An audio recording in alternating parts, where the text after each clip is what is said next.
우리 그리스도인의 성공은 믿지 않는 사람들의 성공과는 다릅니다. 그리스도인들이 세우는 뜻이 세상 사람들이 세우는 뜻과 다르기 때문입니다. 세상 사람들은 자기의 소원, 자신의 욕망에 따라 그 뜻을 세워갑니다. 반면에 그리스도인들은 하나님의 소원, 하나님 명령에 따라 그 뜻을 세워가기 때문입니다. 그래서 그리스도인들은 그 뜻을 이루어가는 과정 속에 하나님께 영광을 돌리게 됩니다. 성공했다고 하는 사람들마다 나름대로 그 비결이 있다고 말합니다. 다니엘도 성공적인 삶을 산 믿음의 인물이기에 그만의 그 비결이 있을 수 있습니다. 다니엘이 말하는 그 승리 방정식, 성공 방정식을 함께 좀 살펴보고 싶습니다. 이것이 그리스도인의 승리 방정식이 될 수 있습니다. 성공 방정식을 풀기 위해서 먼저 주 안에서 확고한 방향을 정해야 합니다. 우린 그리스도인입니다.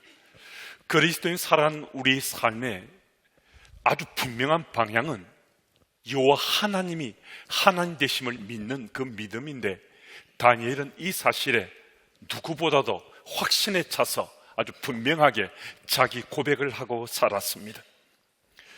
하나님 뜻을 누구보다도 잘 이해했습니다. 심지어 남들이 꾼 꿈을 하나님 뜻 안에서 아주 정확하게 해석해 주기도 했습니다.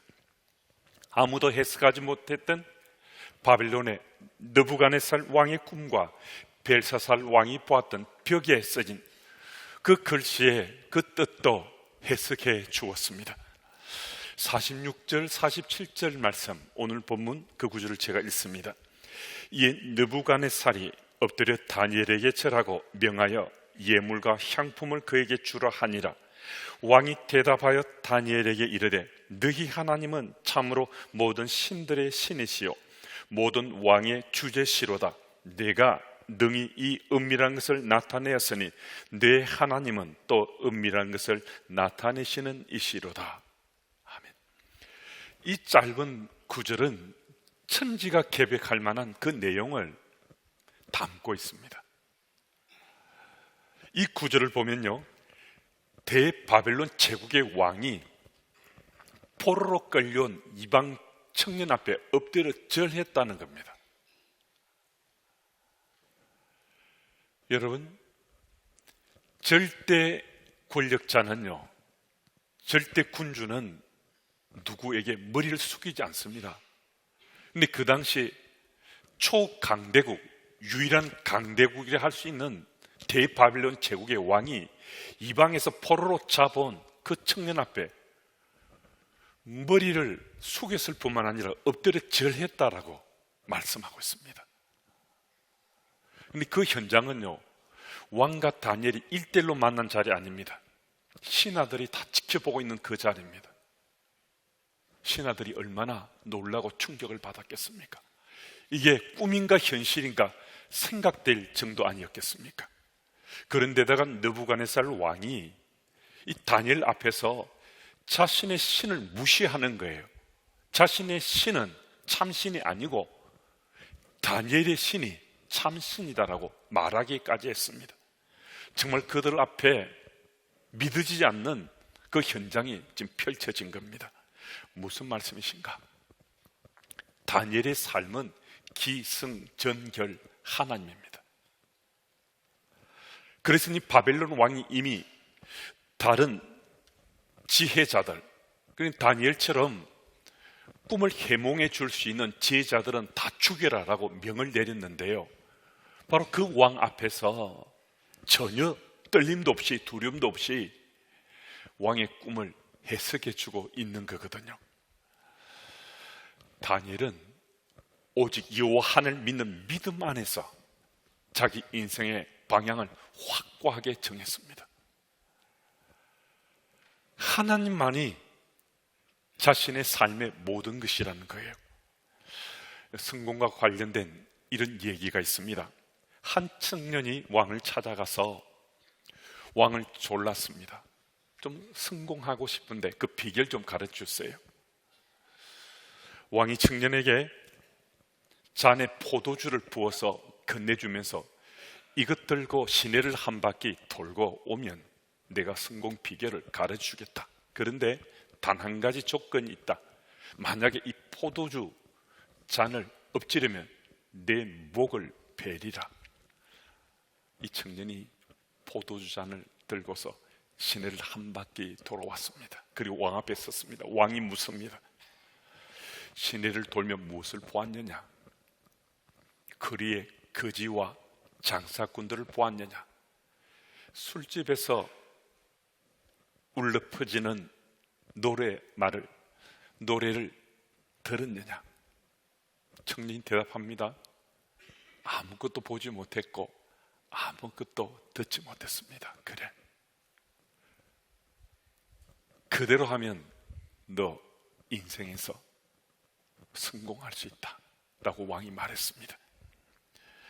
인생의 방향을 확실하게 정하고 그 방향을 표대 삼아 나가면 세상에서 어떤 유혹 미혹을 하더라도 그것 관심 받게 그러는 거예요. 자신을 비난하는 소리도 그거 들리지 않는다는 거예요. 여러분, 그리스도인 살아온 우리는요, 이미 우리의 삶의 방향을 정한 사람입니다. 우리는 여호와 하나님이 하나님 되심을 믿고 고백한 사람입니다. 이건 우리 인생의 삶의 방향이 어떻게 확고하게 세워져야 되는지 분명하게 일깨워 주시는 말씀이잖아요. 사도 바울도 빌립보서 3장 14절 말씀에서 표대를 향하여 그리스도 예수 안에서 하나님이 위에서 부르신 부름의 상을 위하여 쫓아가노라 라고 고백했습니다. 바울도 자신의 성공 비결을 아주 분명하게 말씀합니다. 표대를 향해서 방향을 분명하게 정했다는 겁니다. 그것이 자신의 사역에서 모든 일을 이겨내고 형통할 수 있다라고 말씀해 주는 겁니다. 여러분, 주 안에서 확고한 방향을 정했습니까? 이 세상 속에 살면서 세상 일에 관심이 가지 않을 수 없죠. 충실하게 세상 일도 열심을 경주해야 됩니다. 그런데 일관되게 변함없이 대원칙을 지켜가는 것은 요 하나님이 하나님 되심을 믿는 확신에 찬 확고한 내 방향 설정입니다. 이것만 분명하면요, 세상의 그 어떤 상황 환경 속에서도 우리는 이 세상에 우리 유혹과 미혹도 물리치고 다른 비난과 비판이 가해져도 그게 별로 우리 마음이 동하지 않고 우리가 살아온 삶의 자리에 최선을 다해서 우리 삶의 열매 맺어갈 수 있습니다. 그 삶이 승리한 삶이 되는 거죠. 그 삶이 성공한 삶이 될 수 있습니다. 그래서 오늘도 주 안에서 정한 그 방향으로 나가서 승리 방정식을 풀어가는 여러분과 제가 다 됐으면 참 좋겠습니다. 그리고 또 한 가지는 하나님과 친밀한 교제를 지켜가라는 거예요. 미국 일리노이 공과대학의 인류학과 에드워드 홀 교수는 사람은 주변의 공간을 자신의 영역이라고 말하는데 상대방과의 관계에 따라 그 거리가 달라진다면서 근접학을 창시했습니다. 홀의 이론에 따르면 사람과의 관계 속에 세 가지 거리가 있는데요, 45cm 이내의 관계가 있다는 겁니다. 상대방의 숨결이 느껴질 정도의 그 거리의 관계인데요, 부모와 자녀의 관계나 또 부부 사이나 애인과의 관계가 이런 거리 내에 있다는 겁니다. 아주 친밀한 관계라는 거예요. 두 번째는 45cm에서 120cm의 그 거리인데요, 이 관계는 사적인 관계가 맺혀지는 거리라는 겁니다. 친한 친구와 또 친한 직장 동료와 그 관계가 팔을 뻗어서 닿을 수 있는 가까운 거리에 있는 사람, 이들과의 관계를 말해주고 있습니다. 세 번째는 120cm에서 360cm까지의 그 거리의 관계라는 겁니다. 목소리를 아주 분명하게 소리 내어서 미칠 수 있는, 얘기를 나눌 수 있는 그런 거리의 관계에 있는 사람들, 업무적인 일, 또 공적 일을 우리가 맡아서 감당할 때 맺는 그 관계 속의 그 거리라는 겁니다. 여러분, 하나님과 우리 관계는 어느 정도 거리입니까? 우리가 45cm 이내의 친밀한 우리 거리라면요, 오늘 우리는 다니엘처럼 기도의 사람이 될 수 있습니다. 다니엘 6장 10절 말씀을 보면요, 다니엘이 이 조서에 왕의 도장이 찍힌 것을 알고도 자기 집에 돌아가서는 윗방에 올라가 예루살렘으로 향한 창문을 열고 전에 하던 대로 하루 3번씩 무릎을 꿇고 기도하며 그의 하나님께 감사하였더라 라고 말씀하고 있습니다. 다니엘은 기도의 사람이었다고 말씀하는 거거든요. 기도의 사람이 하나님과 지근의 거리, 아주 가까운 거리에 있다는 것을 말씀해 주고 있거든요. 왕이 조서에 도장을 찍어서 명했습니다. 금령을 내렸습니다. 이제부터 30일 내에 왕 외에 다른 신이나 다른 사람에게 기도하면 사자굴에 던져 넣겠다, 죽이겠다는 겁니다. 죽이겠다는 왕의 명이 떨어졌는데요, 다니엘은요, 이 왕의 명이 떨어졌는데도 여전히 하나님께 기도합니다. 무슨 말씀이신가? 다니엘의 삶에서 하나님 빼고는 어떤 것도 써내려갈 수 없다는 겁니다. 그 인생의 자리에 하나님 빼고는 그 스토리가 엮어질 수가 없다는 겁니다.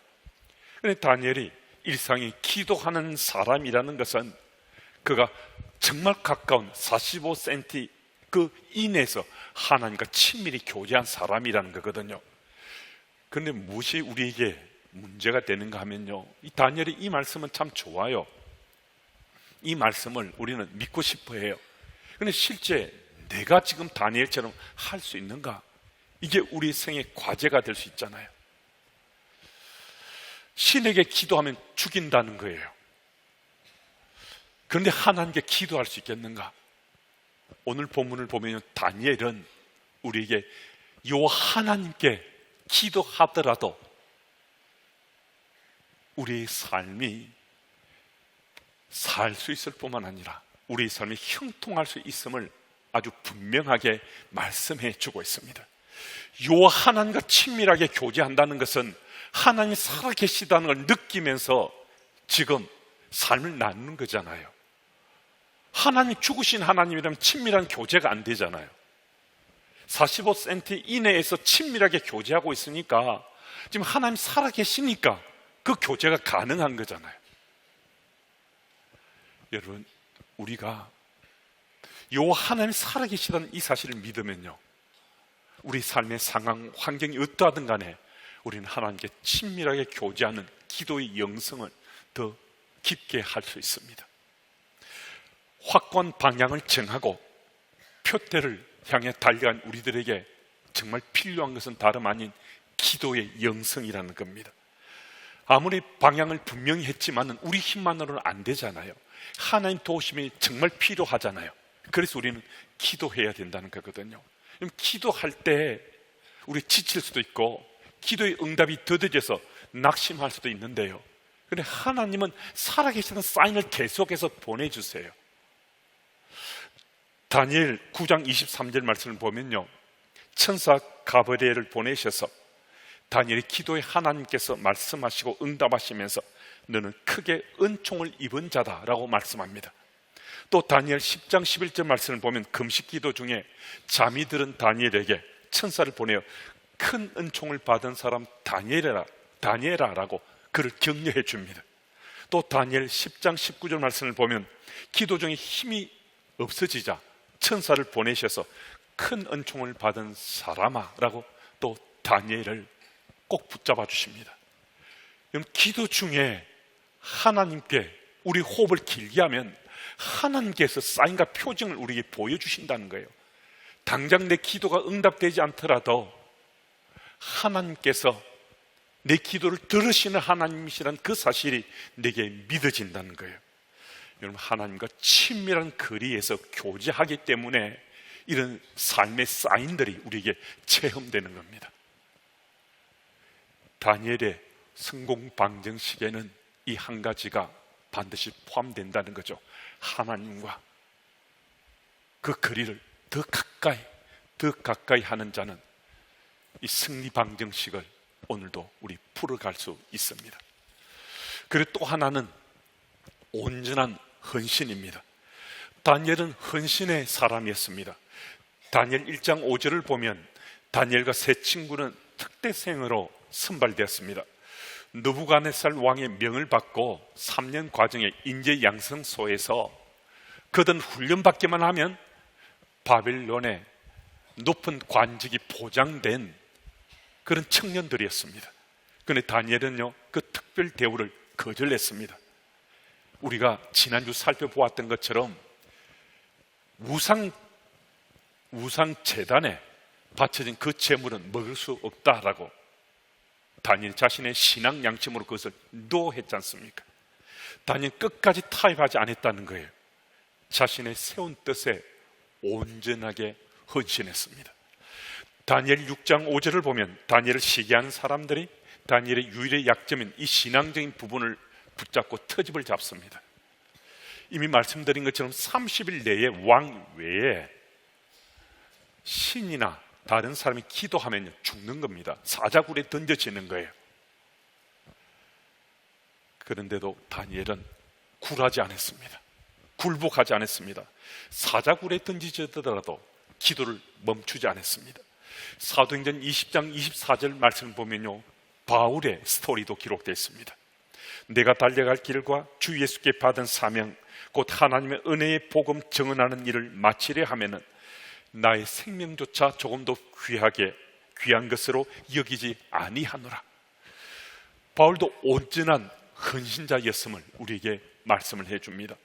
여러분, 그리스도인이 살아가는 우리의 삶의 승리 방정식을 풀 수 있는 또 한 가지, 그 사실은 온전한 헌신인 것을 분명히 말씀해 줍니다. 이와 관련된 이런 얘기가 있습니다. 캐리라고 하는 영국의 재벌에게 두 아들이 있었는데 큰 아들이 조지였고요, 작은 아들이 윌리엄이었습니다. 아주 촉망받는 청년으로 자라났는데 먼저 이 형이 영국의 명문 옥스퍼드 대학을 졸업하고 졸업 후에 즉시 정계에 뛰어들었습니다. 아버지의 그 파워를 백그라운드해서 오래전에 그는 아주 이름을 떨치는 정치가가 되었습니다. 그리고 얼마 후에 상원 의원으로 아주 그 이름을 더 높이는 영국의 유명한 정치가의 길을 밟아갔습니다. 그리고 이어서 그의 동생인 윌리엄 역시 옥스퍼드 대학을 졸업하고 그의 미래를 열어갔는데 주변 사람들이 다들 형 조지처럼 오래전에 이 윌리엄의 이름도 영국 전역에 그 유명세를 떨치게 될 것이다라고 기대들 했습니다. 그런 어느 날 아침 식사 시간이었습니다. 조용히 식사하던 윌리엄이 갑자기 일어나서 가족들에게 놀라운 발표를 했습니다. 아버지, 어머니, 그리고 형, 저는 내일 인도로 떠나려고 해요. 제 인생의 중대한 결정을 했어요. 인도에 가서 제가 할 수 있는 그날까지 선교사로 제 삶을 바치고 싶어요. 저를 막아서지 마세요. 윌리엄의 갑작스러운 발표에 가족들이 처음엔 놀랐다가 당혹스러워하다가 집안이 뒤집어졌습니다. 아버지는 아주 강하게 불같이 화를 냈고 어머니는 울며 불며 아들을 말리는데 정신이 없었습니다. 형 조지는 미친 짓이라고 일축하고 윌리엄을 비웃었습니다. 그랬지만은 윌리엄은 그 다음날 인도로 가는 배를 타고 선교사로 떠나갔습니다. 그리고 몇 세대가 지난 후에 영국의 백과사전에는 형 조지 캐리에 대한 그 글이 한 줄로 적혀 있었는데요, 윌리엄 캐리의 형으로 상원 의원을 지냄. 그런 모든 사람으로부터 어리석다고 미련한 짓 하지 말라는 핀잔을 들었던 윌리엄 캐리에 대해서는 장장 2페이지에 걸쳐서 선교사로서 그 위대한 생애를 자세하게 기록하고 있었습니다. 누가 더 성공적인 삶을 산 사람이겠습니까? 윌리엄 캐리처럼 자신의 삶의 확고한 방향이 정해졌을 때 그는 하나님의 사람으로 온전한 헌신을 하면서 자신의 꿈을 이루간 우리들에게 믿음의 선배로서 그 삶을 보여주었습니다. 우리 자녀들이 윌리엄 캐리처럼 선교사가 다 되라는 것이 아니고요, 윌리엄 캐리 같은 꿈을 꾸게 되면 그들도 온전한 헌신을 통해서 그들도 성공 방정식을 능히 풀어낼 수 있는 자녀로 자라날 수 있다는 것입니다. 오늘은 비전 출입 파송식을 갖는 날입니다. 그래서 우리의 동시대를 살아가고 있는 한 선교쌤의 시를 읽어드리고 말씀을 마무리하고자 합니다. 이슬람 교도가 90% 이상인 지역에서 선교사로 사역하고 있는 성경 번역 연구회 소속의 선교사님이 난곳방언이라는 그 책에 실은 자기의 실제 이야기를 기록한 시입니다. 시 제목은 여기 있는 이유입니다. 여기 있는 이유. 어떤 분들은 말합니다. 그런 위험한 곳에 뭐하러 가느냐고. 생각해 보니 맞는 말씀입니다. 외국인 동료 선교사는 며칠 전에 위험을 느껴 성경을 집 한 구석에서 모두 태워버렸다고 말했습니다. 저 역시 오늘 한 구석에 숨겨놓은 성경책을 태울까 말까 고민했습니다. 또 다른 분들은 말합니다. 그렇게 모슬렘이 강력한데 어떻게 복음을 전하겠느냐고. 그 말씀도 맞습니다. 저는 한 사람 선교를 강조했습니다. 비록 드러내놓고 전하지는 못해도 한 사람을 건지자고 말입니다.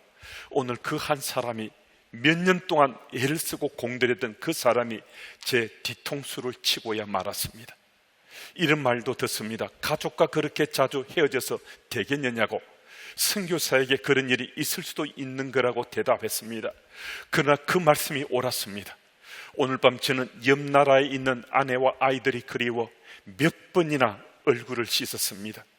그래도 여기 있어야 할 이유가 있는가 생각해 보았습니다. 그리고 그 이유는 사랑임을 알았습니다. 떨려도 태우지 못하는 이유도, 뒤통수를 맞고도 다시 그에게 웃음을 보여야 할 이유도, 그리움을 찬물로 닦아내며 참아야 할 이유도 모두 사랑임을 알았습니다. 바벨탑 너머로 흩어지는 우리들의 뒷모습을 바라보며 몇 번씩 찬물로 얼굴을 닦으시던 그 사랑, 배신한 우리를 앞에 두고 십자가에 달리시던 그 사랑, 골짜기, 어둠, 낯선 곳도 마다하지 않으시고 오늘도 여기저기 발걸음 옮기시는 그 사랑, 바로 그 사랑 때문에 오늘 제가 여기에 있고 내일 당신이 여기에 있고 그날 이들이 거기에 있을 것입니다. 사랑 여러분, 지금 우리가 여기 있는 이유는 무엇입니까? 우리가 오늘 여기 있는 이유는 과연 어떤 것입니까? 우리들도 선교사님처럼 예수님의 그 사랑 때문에 가정에서, 교회에서, 일터에서, 내가 속한 세상 공동체 속에서 온전한 헌신을 하고 있습니까? 다니엘의 성공방정식에 남겨진 하나의 키는 온전한 헌신입니다. 우리들이 지금 여기 있는 이유가 예수 사랑으로 복음의 증인의 삶을 살기 위함이었으면 정말 좋겠습니다. 또 우리들이 이번 비전 출입을 가는 것이 예수님의 그 사랑으로 사랑하기 위함이면 정말 좋겠습니다. 나라가 힘들고 많이 어렵다고 이야기만 듣고 또 보는 것이 아니라 정말 체감하며 살아가고 있는데, 우리가 나라를 사랑해야 될 이유가 있다면 예수 사랑으로 나라와 민족을 사랑하고자 하는 그 사랑의 마음을 주님이 주신 까닭이지 않겠습니까?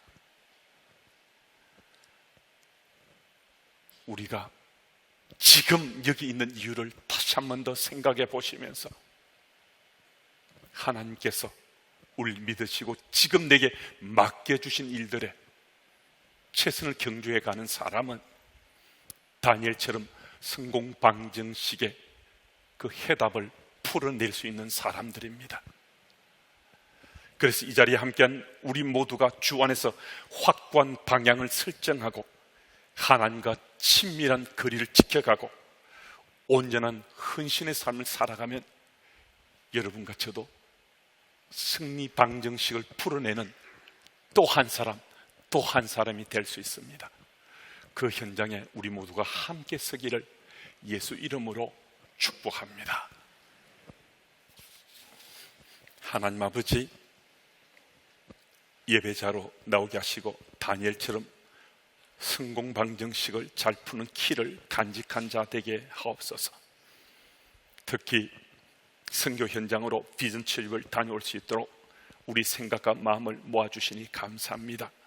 우리 삶의 자리가 어느 곳이든 주 안에서 확고한 방향을 설정하게 하시고 하나님과 친밀한 거리를 지키는 기도의 사람 되게 하시고 온전한 헌신으로 승리 방정식을 풀어가는 우리 모두 될 수 있도록 주님 도와주옵소서. 오늘도 우리 인생길의 길잡이 되셔서 진정한 성공자의 삶을 살게 하실 예수님의 이름으로 기도드립니다.